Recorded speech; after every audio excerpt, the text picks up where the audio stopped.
তো বন্ধুরা, ঘড়ি কাটায় বর্তমান সময় দুপুর 12:30, আর এখন আমি কোথায় আছি দেখো, চারিপাশটা পুরো বরফ। আমি এখন আছি উত্তর সিকিমের 0 পয়েন্টে, যে জায়গাটা দেখার জন্য আমরা সবাই আসি উত্তর সিকিমে। আর এটা হচ্ছে 0 পয়েন্ট, মানে এখানে অল টাইম বরফ থাকে। আর এই মুহূর্তে আজকে হচ্ছে 20 ফেব্রুয়ারি 2026। আজকে কিন্তু বরফের পরিমাণটা অনেকটা কম। আমরা জানলাম ড্রাইভার দাদার কাছ থেকে যে বরফটা অনেকটাই কম পড়েছে, তাই জন্য কিন্তু বরফের পরিমাণটা অনেক কম এবং ডেনসিটিও অনেক কম। তো প্রোটেকশন তো তোমাদের সবসময় নিতেই হবে, তার জন্য দেখো একদম অল প্রোটেকশন, জ্যাকেট, হাতে গ্লাভস, কানে এগুলো কানপট্টি, তার সাথে চশমা, তার সাথে এরকম জুতো, সমস্ত কিছু প্রোটেকশন নিয়ে কিন্তু এসছি। তো আমরা কিন্তু চুটিয়ে আনন্দ করছি। আর এই হচ্ছে বরফ, যার জন্য আমরা এখানে আসি। এই হচ্ছে আসল সৌন্দর্য বন্ধুরা। এই সৌন্দর্য দেখার জন্য আমরা কোথা থেকে ছুটে আসি। আমি আছি, সত্যজিৎ আছে, মিঠুনদা আছে, সবাই মিলে একটা দারুণ এনজয় করছি।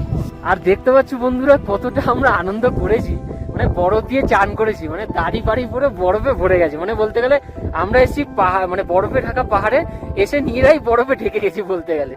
মানে এই বরফ দিয়ে চান করলাম এখন বলতে গেলে, এই বরফ দিয়ে। আর সত্যি কথা বলতে এরকম জায়গায় আসলে না বাড়ি যেতে একদম ইচ্ছা করে না। আর তোমাদের বলবো, অনেক তো পয়সা কামালে, তো এবার একটুখানি পয়সা থেকে কিছুটা সেভিংস করে চলে আসে এসব জায়গায়। এইসব জায়গায় আসলে দেখবে, আর ট্রাভেলিং করলে এসব জায়গায় কিন্তু মনটা অনেক ভালো থাকে, টেনশন দূর হয়ে যায়। আর আমি এখন বর্তমানে এই 0 পয়েন্টে বসে এরকম আনন্দ করছি। এই অনুভূতি মোবাইলের এই 6 ইঞ্চি স্ক্রিনে দেখানো সম্ভব না। এই অনুভূতি পাওয়ার জন্য তোমাদের আসতেই হবে এই 0 পয়েন্টে, আর এরকম আমার মতো এরকম আনন্দ করতে হবে। তো বন্ধুরা দেখতে পাচ্ছ, প্রচুর মানুষজন কিন্তু সময় কাটাচ্ছে এখন, ফটোগ্রাফি করছে, ভিডিওগ্রাফি করছে। দেখো কত মানুষ। এখানে কিন্তু 0 পয়েন্টে অক্সিজেনের প্রচন্ড প্রবলেম হয়, মানে অক্সিজেনের অভাব আছে এখানে, যেহেতু গাছপালা খুবই কম আর চারিদিকে বরফে ঢাকা। তার জন্য কিন্তু তোমরা যে জিনিসগুলো ক্যারি করতে পারো সেটা হচ্ছে অক্সিজেন সিলিন্ডার, তার সাথে ছোট অক্সিজেন সিলিন্ডার পাওয়া যায়, 400-500 টাকা দাম নেয়।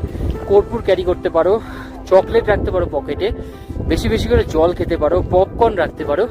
এগুলোতে কিন্তু তোমাদের অক্সিজেনের অভাবটা মিটে যাবে। তো এইগুলো কিন্তু অবশ্যই প্রিকশন নেওয়া দরকার এরকম স্নো পয়েন্টগুলোতে আসার আগে। আর বন্ধুরা, এই যে নিচে বয়ে যাচ্ছে হচ্ছে লাচুং নদী, তার উপরে পড়েছে বরফের আস্তরণ। আর এই লাচুং নদীর উপরেই রয়েছে এই ব্রিজটা। এই ব্রিজটা দিয়ে আমরা বিশেষ করে হাত একদম জমে গেছে। আর ছোট রিলের মাধ্যমে আমার এই আনন্দটা তোমাদের শেয়ার করলাম। কেমন লাগছে বলো?